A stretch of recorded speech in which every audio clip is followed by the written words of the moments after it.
नमस्कार दोस्तों, मैं हूं राज।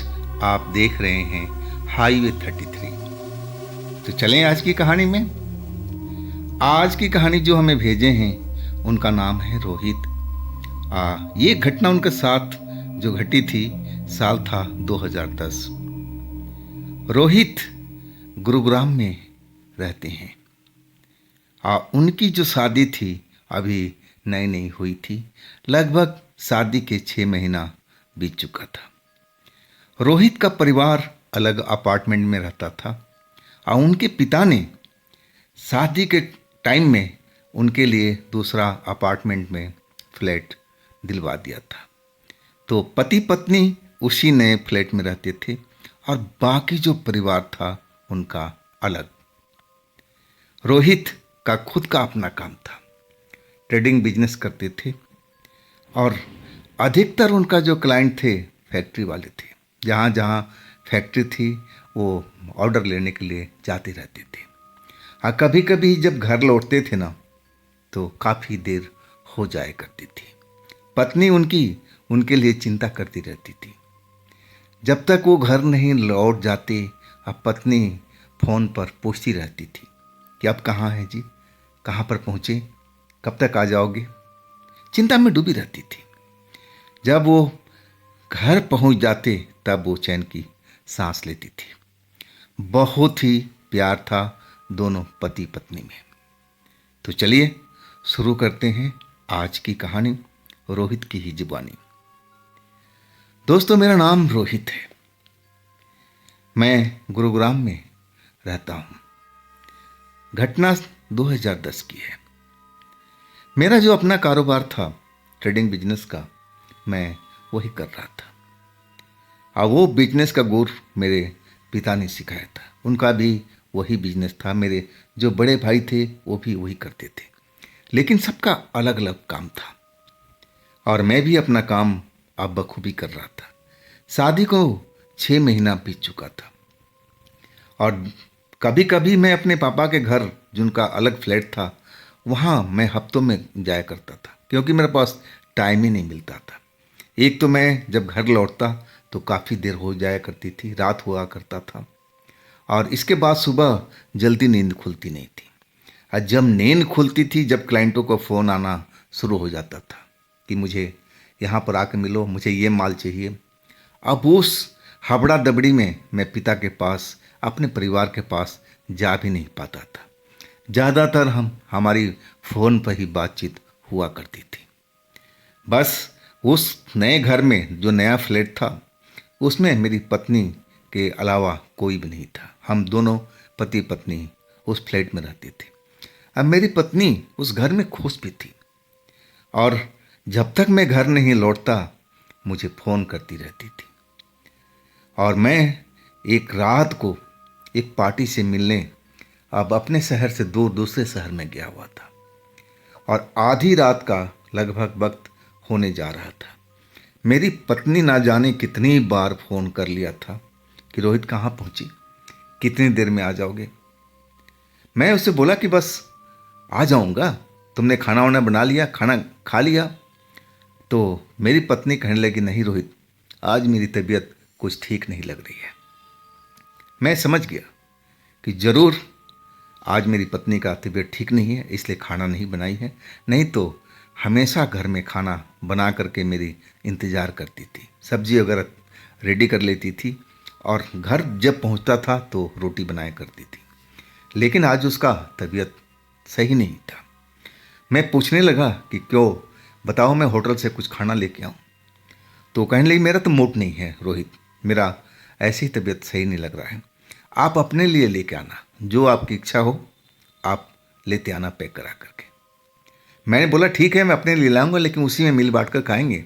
ऐसा नहीं कि तुम भूखी पेट सोओगी और कल मैं डॉक्टर के पास तुम्हें ले चलूँगा। तो कहने लगे, ऐसी ऐसी कोई बात नहीं है, शरीर में थकावट सा हो रहा है और कोई विशेष बात नहीं है। मैं समझ गया कि मुझे क्या करना है। इसके बाद मैं हाईवे पर तो लौट रहा था। आधी रात का करीब करीब वक्त होने जा रहा था और मैं अब ढाबे को इधर उधर देख रहा था। मेरी पत्नी को जो चिकन था ना रोस्टेड चिकन बहुत ही पसंद था। और मैं वही देख रहा था ढाबे पर कि कौन सा ढाबे में क्या मिल जाएगा। लेकिन अधिकांश ढाबे अब मुझे जो थे बंद ही दिखाई दे रहे थे, और जो भी ढाबे खुले हुए थे उसमें चिकन नाम का कोई चीज़ था ही नहीं। अलग अलग मटेरियल था खाने का, लेकिन जो मैं चीज़ ढूंढ रहा था वो बिल्कुल मिल ही नहीं रहा था। अभी मेरा जो घर था काफ़ी दूरी पर था, मैं तो अभी हाईवे पर था और हाईवे पर ही ढाबा का तलाश कर रहा था कि किस ढाबा पर मुझे वो चिकन मिल जाएगा। लेकिन मैं ढूंढ ढूंढ करके थक चुका था, लेकिन कहीं मिल नहीं पा रहा था। अब मैं जानता था कि वो चिकन मेरी पत्नी को बेहद पसंद है, बड़े चाव से खाती है। हाँ, मैं उसको खुश कर देना चाहता था रात के टाइम में, और वही मैं कोशिश में लगा हुआ था। आखिरकार एक ढाबा मुझे नज़र आया और वहाँ भीड़ भी कुछ लगी हुई थी। मैं अपना कार ले जा कर के और वहाँ पर खड़ा कर दिया। ढाबे के पास में गया, लेकिन जो चिकन मैं ढूंढ रहा था ना रोस्टेड, वो नहीं मिला, कुछ अलग ही मिला। लेकिन थोड़ा मिलता जुलता था। अब ना से तो हाँ से तो ना ही बढ़िया है। अब वही मैंने बोला, भैया पैक कर दो, रोटी भी पैक कर दो और चिकन भी पैक कर दो। थोड़ा टाइम जरूर लगा। तब तक मैं वहाँ पर खड़ा होकर के धूम्रपान करने लगा था, धुआं निकालने लगा था। अब मेरी निगाहें अचानक कार की तरफ गई। कार रोड के साइड में खड़ी थी, यानी ढाबे के जो एरिया हो उसमें। और तभी मुझे लगा कि एक काली परछाई जैसी कोई चीज़ रोड के साइड से आई है और मेरे कार के पास आकर के रुक गई। मैं देख करके एकदम हैरान रह गया, क्योंकि उस जगह पर रोशनी थी। काली परछाई किसकी हो सकती है भाई? आखिर परछाई वाला व्यक्ति या औरत क्यों नहीं दिखाई दिया? और वो परछाई एक औरत की लग रही थी। उसके जो जो हाइट थी अच्छी खासी थी, और उसके लग रहा था कि बाल खुले हुए हैं जो हवा से लहरा रहे थे। और वो परछाई मेरे कार के पास खड़ी रही। अब मैं एकदम हैरानी से देख रहा था कि ये क्या हो सकता है भाई? ये काले रंग की परछाई, कोई ना तो औरत दिख रही है ना कोई इंसान दिख रहा है, तो ये परछाई है किसकी?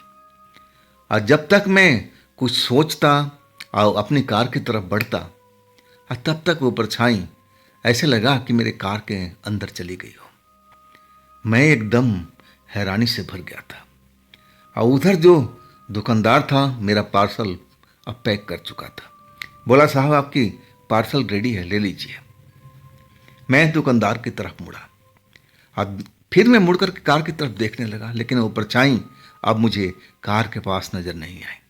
मुझे लगा कि कहीं कार के अंदर तो नहीं घुस गई, लेकिन किसकी परछाई है भाई? मैं सही मायने में कहूँ, मैं भूत प्रेत पर, इन चीज़ों पर यकीन करने वाला व्यक्ति था ही नहीं। मैं पढ़ा लिखा इंसान हूँ, और मैं इन चीज़ों पर बिल्कुल भी यकीन करता ही नहीं था। तो मुझे बड़ा आश्चर्य में लग रहा था कि आखिर ये परछाई किसकी हो सकती है।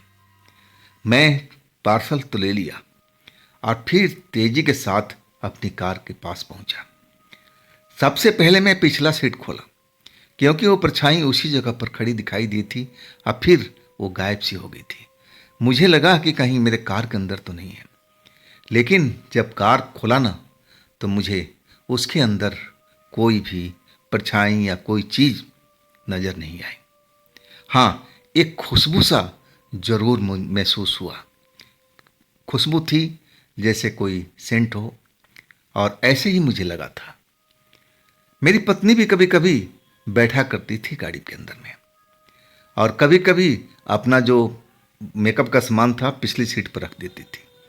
तो कई बार उसका कोई स्प्रे वगैरह ऐसे गिर भी जाता था, लेकिन वो खुशबू इससे पहले कभी मुझे महसूस नहीं हुई थी। लेकिन ये दरवाज़ा खुलते ही वो खुशबू मुझे महसूस हुआ था। अब कुछ देर के लिए अब फिर नॉर्मल हो गया था। मैं हैरानी से अपने कार की तरफ देख रहा था, लेकिन वहाँ ना तो कोई परछाई ना कोई इंसानी चीज़। तब मुझे लगा कि मेरे दिमाग का भ्रम है, ऐसा कुछ नहीं हो सकता है। अरे मैं पढ़ा लिखा इंसान हूँ, अब मैं इन चीज़ों पर कैसे यकीन कर लूँ जो चीज़ इस दुनिया में होती नहीं है। मैं कैसे उनको मान लूँ कि मेरी कार के अंदर कोई आत्मा घुस आई है, कोई भूत प्रेत आ गया है। नहीं नहीं, मैं अपने दिमाग को भटकने नहीं देना चाहता था। आखिरकार पार्सल जो था अपने जो स्टीयरिंग का सीट था उसके बगल वाली सीट पर मैंने रख दिया और कार ये स्टार्ट करके चल पड़ा। तब तक मेरी पत्नी का फोन आ गया। कार रो करके अब मुझे बात करनी पड़ी। मेरी पत्नी पूछ रही थी कि अभी कहाँ रह गए जी, कितना टाइम और लगेगा। मैंने बोला आधा घंटा से पौन घंटा के अंदर मैं आप पहुंच जाऊंगा और तुम सोना मत, मेरा इंतज़ार करना। और सुनो, मैं तुम्हारी मनपसंद की वो सब्जी भी पैक करा लिया हूँ, चिकन, जो तुम बड़े चाव से खाती हो। मेरी पत्नी के थोड़ी सी मुस्कुराहट जैसी, हंसने जैसी आवाज़ सुनाई पड़ी और कहने लगी इसकी क्या ज़रूरत थी, रात ज़्यादा हो गई है, आप जल्दी आ जाइए।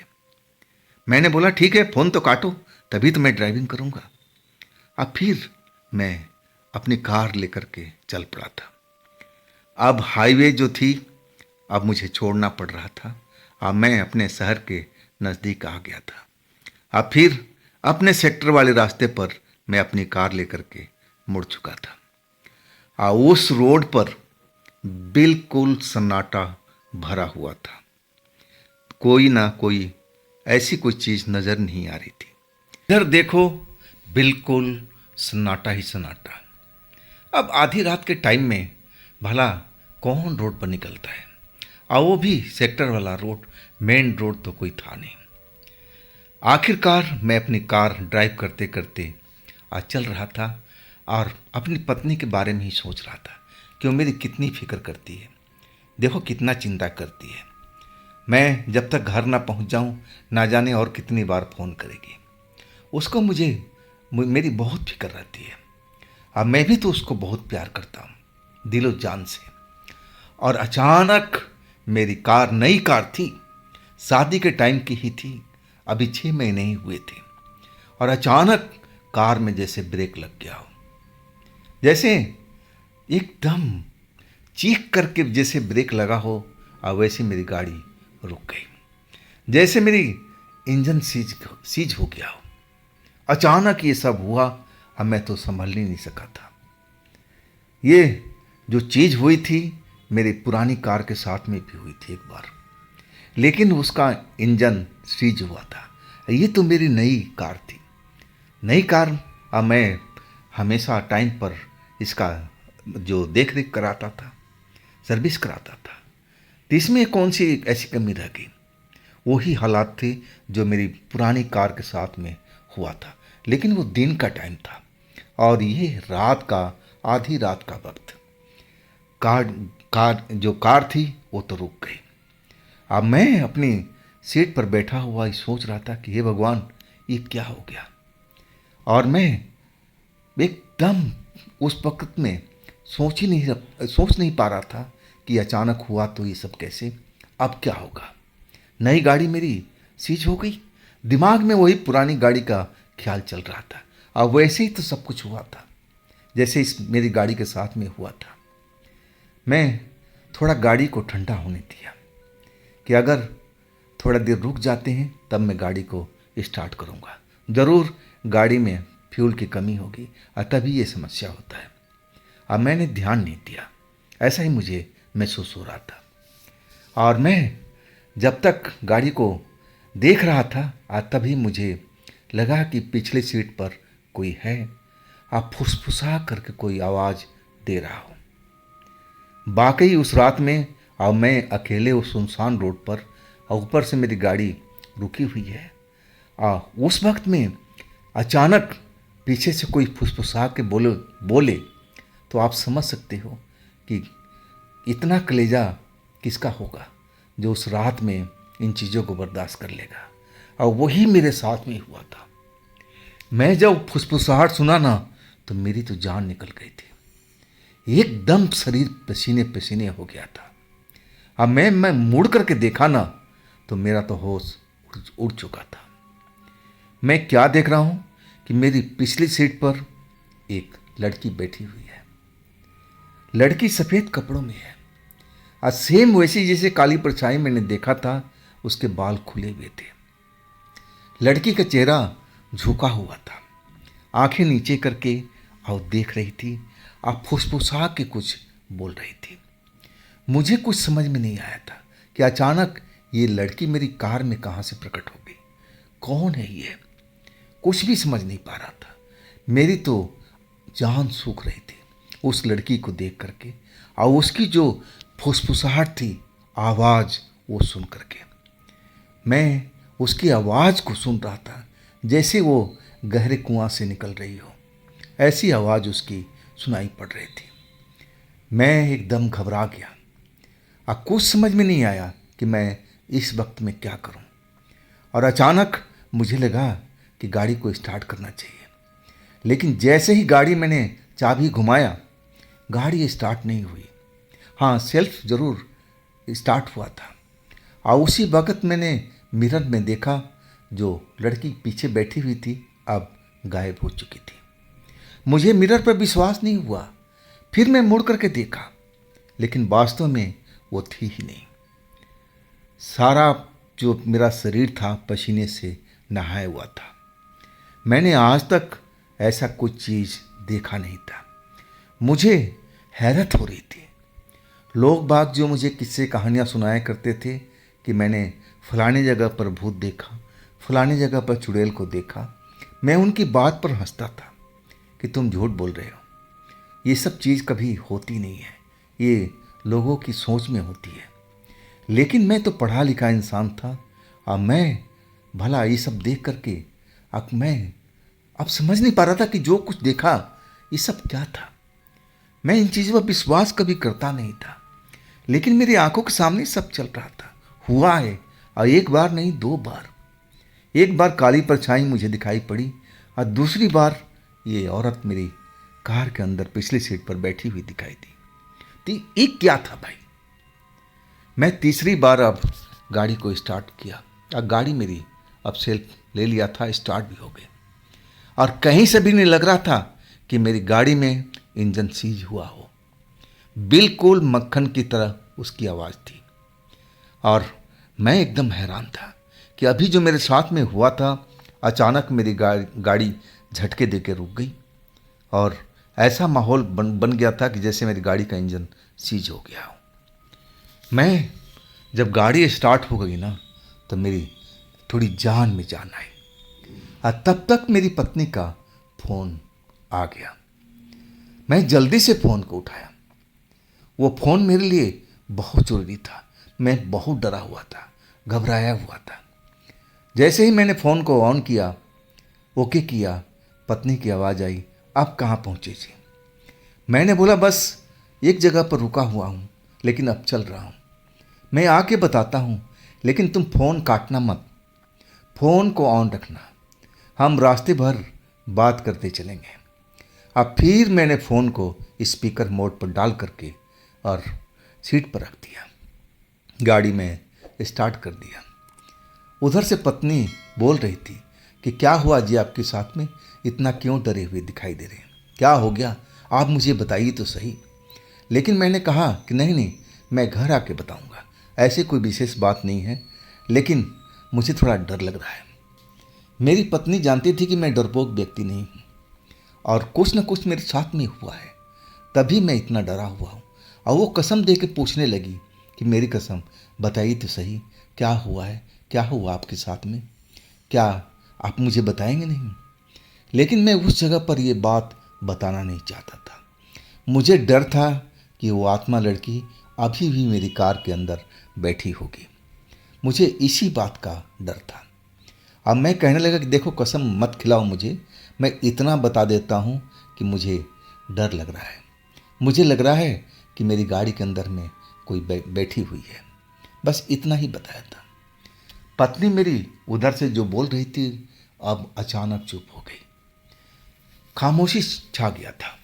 अब फिर कुछ देर के बाद में कहने लगी कि आप देवी माँ का नाम लीजिए ना, देवी माँ का नाम लीजिए, हमारे कुल देवी थी जिसकी पूजा मेरी पत्नी भी क्या करती थी। बड़ा ही विश्वास था देवी माँ के ऊपर में। और कहने लगी, आप घबराइए मत, डरिए मत, सिर्फ देवी माँ का नाम लेते रहिए और गाड़ी चलाते रहिए। देवी माँ आपकी रक्षा करेगी, आपके साथ कुछ भी नहीं होगा, आप घर आराम से पहुंच जाएंगे। अब वैसे ही जैसे मेरी पत्नी ने बोला था, अब वैसे ही मैं देवी माँ का नाम लेते हुए ड्राइव करने लगा था। और कुछ देर के बाद मैं अपने घर भी सही सलामत पहुंच गया था। कार पार्किंग में लगा करके अब मैं लिफ्ट में सवार हो चुका था, क्योंकि मेरी चौथी मंजिल पर फ्लैट था। जब मैं पार्सल लेकर के लिफ्ट में सवार हुआ ना, और दरवाज़ा बंद हो गया, बंद होने जा रहा था, और तभी मुझे लगा कि वही औरत जो मेरी कार में थी वो दरवाजे के बाहर है और वो लिफ्ट में उंगली दे रही है रोकने के लिए। लेकिन वो लिफ्ट रुकी नहीं, उंगली उसने वापस खींच लिया था, और मैं तो शरीर फिर पसीने पसीने हो चुका था। मैं इतना डर गया कि मैं लगा कि उसी लिफ्ट के अंदर मैं बेहोश हो जाऊंगा। ये कौन लड़की है भाई जो मेरी पीछा करते करते यहाँ तक आ गई। लिफ्ट में वो आ गई थी, लेकिन वो मेरे साथ में चढ़ नहीं सकी। चलो, मैं इतना घबराया हुआ था कि मेरे से कुछ ना तो बोला जा रहा था ना सोचा जा रहा था। और तब तक मेरी फ्लैट आ चुका था।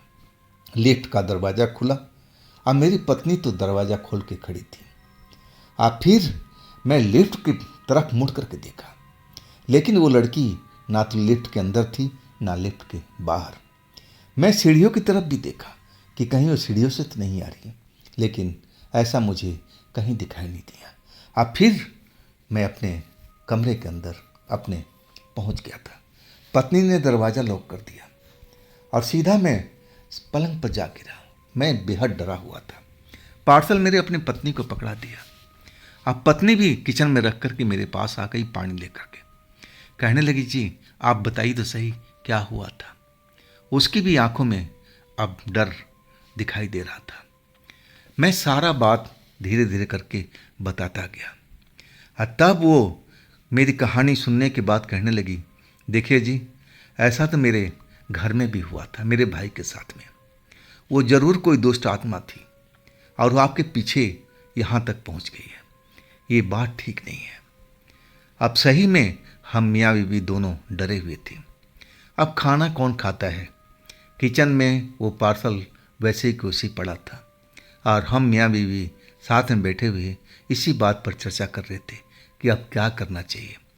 लेकिन वो बार बार कहने लगी कि देखिए, देवी माँ हमारी रक्षा करेगी, हम उनकी आराधना करते हैं, पूजा करते हैं, तो हमारी रक्षा करना उनका कर्तव्य है, वो करेंगी, आप घबराइए मत, सब कुछ ठीक हो जाएगा। लेकिन तभी दरवाजे पर दस्तक शुरू हो गया, और वो ऐसा दस्तक हुआ कि लगा कि हम दोनों का जान निकल जाएगा। मेरी पत्नी भी उछल पड़ी पलंग से, और मेरी तो हालत और ख़राब हो चुकी थी। दस्तक धड़ाधड़ हो रहा था, जैसे कोई दरवाजे पर खड़ा हो और दरवाज़ा पीट रहा हो। अब मैं अपनी पत्नी की तरफ और मेरी पत्नी मेरी तरफ देखे जा रहे हैं। आखिर कोई फ्लैट का जो उस बिल्डिंग का कोई आदमी इंसान होता, कुछ भी होता तो घंटी बजाता, लेकिन दरवाज़ा कभी नहीं पीटता। तो कौन हो सकता है? क्या वही लड़की? सही मायने में हम दोनों की हालत उस रात में बहुत ही खराब हो चुकी थी। वो कुछ देर तक दस्तक ऐसा ही चलता रहा, अब फिर शांत हो गया। और तब हम एक दूसरे की तरफ देखते हुए डरे हुए थे और कुछ भी बोल नहीं पा रहे थे। पहले तो हम बातचीत भी कर रहे थे, लेकिन जब वो दस्तक शुरू हुआ तो हम बेहद डर चुके थे। अब मेरी पत्नी तो देवी माँ का अब आराधना भी करने लगी थी कि हे देवी माँ, आप हमें बचाइए, हमारे पति को भी, मुझे भी बताइए, बचाइए, इस घर की रक्षा कीजिए माँ। और ऐसा ही घंटा 2 घंटा तक चलता रहा। इसके बीच वो कोई दस्तक नहीं हुआ, ना कोई और हलचल हुई। अब हमें लगा कि देवी माँ ने हमारी रक्षा किया है, अब सब कुछ ठीक हो जाएगा। अब वास्तव में उसके बाद सब कुछ ठीक ही रहा सुबह तक, लेकिन हम दोनों में से कोई सो नहीं पाया था। नींद के मारे मेरी आंखें बोझिल थी, लेकिन हम डर के मारे सो नहीं पा रहे थे। जब सुबह हो गया ना, तब हम मियाँ बीवी सो पाए थे। इसके बाद करीब 10:30 बजे जब मेरा फ़ोन आना शुरू हो गया, तब मेरी नींद खुली। मेरी पत्नी फ़ोन की आवाज़ सुन करके उठ चुकी थी और वो बाथरूम साइड में चली गई थी। फ़ोन जब उठाया तो मेरे क्लाइंट का था और आज का ऑर्डर बता रहा था कि आज क्या क्या भेजना है। मैं बोला कि मैं आपसे 1 घंटे के बाद में बात करूंगा। अब फ़ोन मैंने कट कर दिया। इसके बाद फ़ोन तो लगातार बजना शुरू हो गया था, लेकिन मैंने फ़ोन को स्विच ऑफ कर दिया। मैसेज डाल दिया कि मैं कुछ देर के बाद में आप लोगों से संपर्क करूंगा। पत्नी मेरी बाथरूम में थी। इसके बाद वो फ्रेश होकर के आई और आते ही कहने लगी कि मैं पूजा करने जा रही हूँ, आप भी नहा धो करके फ्रेश हो जाइए और देवी माँ का आराधना करते हैं।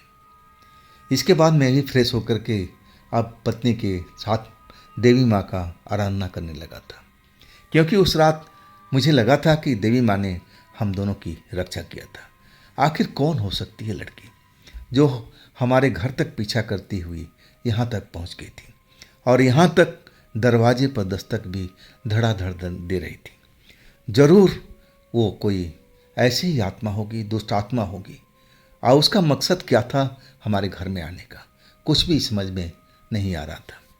खैर, वो रात वो दिन तो आराम से अब निकल चुका था। अब अगली रात आ चुकी थी। अब मैं डर के मारे अब सही मायने में मैं बाहर नहीं निकला था। जो भी काम हो रहा था फ़ोन के द्वारा हो रहा था। मैं ऑर्डर भी ले रहा था, सप्लाई भी कर रहा था फ़ोन के माध्यम से।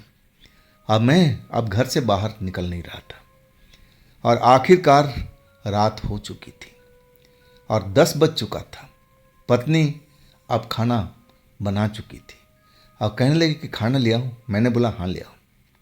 मुझे लगा था कि हम लोग सुबह में पूजा पाठ कर लिए हैं, अब देवी माँ का आराधना हो गया है, अब हमारा घर तो बिल्कुल पवित्र हो गया है, अब इसमें कोई आत्मा, दुष्ट आत्मा कोई भी प्रवेश नहीं करेगा। एक तरह से हम निश्चित थे दोनों के दोनों, हमें देवी माँ पर विश्वास था।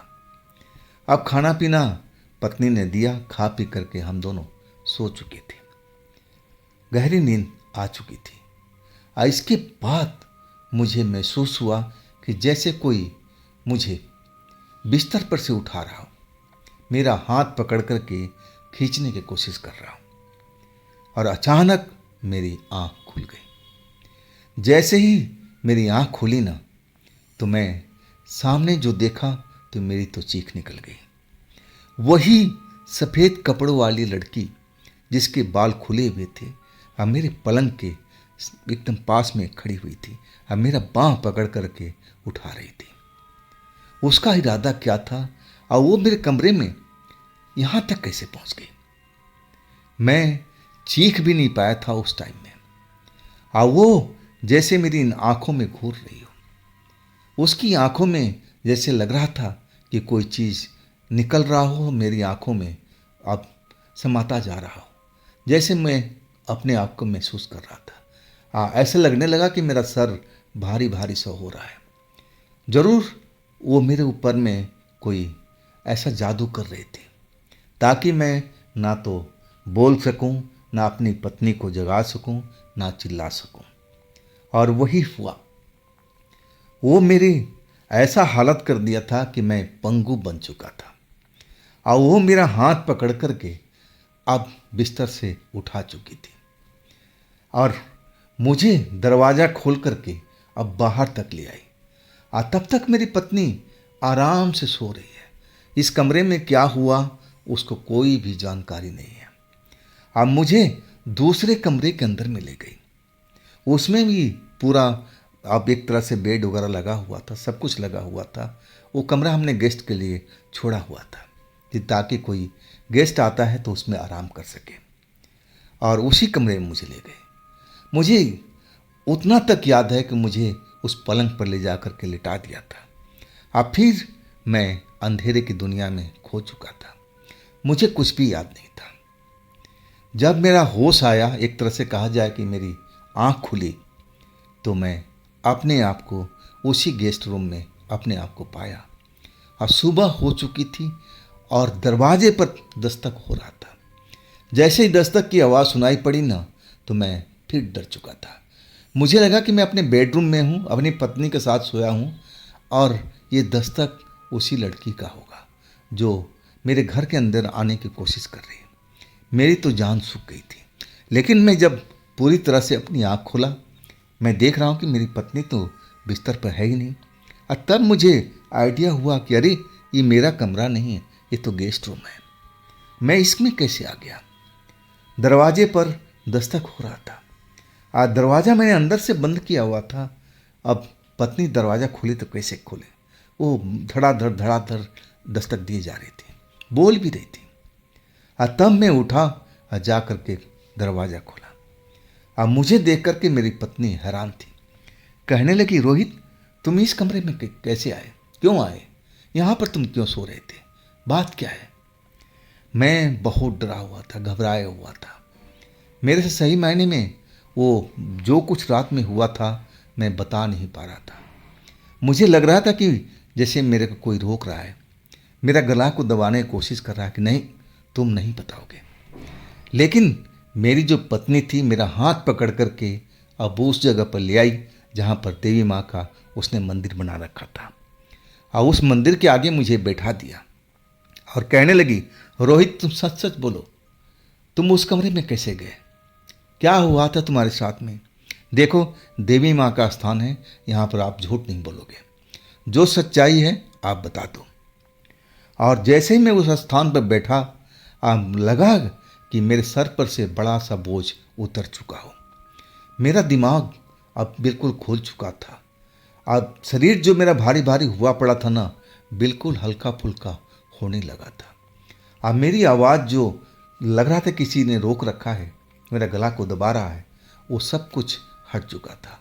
अब फिर मैं अपनी पत्नी से बताया कि रात में मेरे साथ में क्या क्या हुआ था। तुम तो मज़े में सो रही थी, तुम्हें तो जग जाना चाहिए था। जब मैं पूरी बात ख़त्म किया ना, तो पत्नी एकदम डर चुकी थी और देवी माँ की तरफ देखकर कहने लगी कि माँ, आप तो हमारी रक्षा कीजिए ना, आप तो हमारी माँ हैं और आप पर हम बहुत विश्वास करते हैं। माँ, हमारे घर को बर्बाद मत कीजिए, हमारी पति की रक्षा कीजिए, हमारी भी कीजिए, और इस घर से उस दुष्ट आत्मा को भगा दीजिए, दोबारा वो इस घर में ना आए। माँ, आपसे यही निवेदन है। इसके बाद मेरी पत्नी रोने लगी थी। मेरे आंखों में भी आंसू आ चुके थे उसका रुलाई देख करके। बहुत मेरे से प्रेम करती थी और मैं उसके सर पर हाथ फेरते हुए कहने लगा, अरे पगली, रो मत, मैं मरा नहीं हूँ, जिंदा ही हूँ, सब कुछ देवी माँ अब सही कर देगी। ना जाने मैं क्या क्या उसको बोलते जा रहा था कि तुम शांत रहो, इस घर में ऐसा कुछ भी नहीं होगा, जो हो चुका है अब खत्म होगा। मैं क्या बोल रहा हूँ मुझे खुद पता नहीं है। लग रहा था जैसे अंदर से मेरी कोई बोल रहा हो, मेरी पत्नी को समझाने की कोशिश कर रहा हो कि पगले, तू डर मत, मैं हूँ तेरे साथ में। इसके बाद मेरी पत्नी मेरी तरफ मुड़ी और सही मायने में मेरी तरफ देख करके घूरने लगी और फिर मुझे पकड़ करके फिर रोने लगी। और उस टाइम मेरे शरीर का रोम रोम खड़ा हो चुका था। पूरा शरीर जैसे ठंडा होता जा रहा था। ऐसा क्यों हो रहा था, कौन कर रहा था, मुझे नहीं मालूम, लेकिन उस ठंडक में एक अलग ही आनंद था। कोई डर नहीं था, ना कोई घबराहट थी। और मेरी पत्नी कहने लगी कि हाँ देवी माँ, मुझे विश्वास था कि आप मेरी ज़रूर रक्षा करेंगे। और इसके बाद प्रणाम करके मुझे बोले, देवी माँ को प्रणाम करो, और फिर हम लोग वहाँ से उठे। और इसके बाद मेरे जो सर भारी भारी रहता था, शरीर में एक बोझ सा बना रहता था, सब कुछ नॉर्मल सा हो गया था। हालांकि रात आते ही हम दोनों डरे हुए थे। अब मैं ये बात अपने पिता को, अपने भाई को, सबको बताना चाहता था, लेकिन मेरी पत्नी मना कर रही थी कि नहीं, ये बात घर से बाहर बिल्कुल नहीं जाना चाहिए, ना जाने लोग क्या क्या सोचेंगे। हम इस बात को यहीं पर ख़त्म करेंगे। इसके बाद जैसे ही आधी रात हुई, हम लोग पलंग पर लेटे हुए थे, लेकिन दोनों एक दूसरे की तरफ देख रहे थे। डर जरूर लग रहा था कि आज रात फिर कहीं ऐसा ना हो। लेकिन ना तो कोई दरवाजे पर दस्तक हुई और ना मेरे साथ ऐसा कोई हादसा हुआ। और इसके बाद भी हम लोग सोए नहीं थे। लगभग 2-2:30 बज चुका था। इस सबसे पहले तो मैं ही सोया था। मेरी पत्नी बता रही थी कि जब आप सो गए और तब मुझे भी नींद आ गया था। और इसके बाद जो नींद खुली थी ना, सुबह ही खुली थी। और इस घटना के बाद ना वो लड़की मुझे कभी दिखी, ना मेरे घर में कोई दरवाजे पर दस्तक दिया, ना मुझे कोई उठा करके गेस्ट रूम में ले गया। मतलब जो भी था उस घर में मेरी देवी माँ जो थी, उन्होंने सब कुछ सही कर दिया था। इस घटना को हम भूल नहीं पाते हैं। जब भी हम पति पत्नी अकेले होते हैं और कभी न कभी चर्चा छेड़ देते हैं। और इस घटना को हमने अपने परिवार में किसी को भी नहीं बताया। बस हम पति पत्नी ही इस घटना को जानते थे। तो दोस्तों, ये थी रोहित जी की अपनी आप बीती। अगर आपके पास भी ऐसी कोई घटना है जो आप मुझे बताना चाहते हैं तो आप मुझे इंस्टाग्राम पर या मेरे व्हाट्सएप नंबर पर आप संपर्क कर सकते हैं, अपने घटना को शेयर कर सकते हैं। दोस्तों, ये भी चैनल आप ही का है, तो इसको भी अपना प्यार दीजिए, दुलार दीजिए, लाइक कीजिए, सब्सक्राइब कीजिए, शेयर कीजिए। और फिर हम मिलते हैं अगले रोज एक नई घटना, एक नई कहानी में। आप लोग अपना ख्याल रखिएगा। नमस्कार।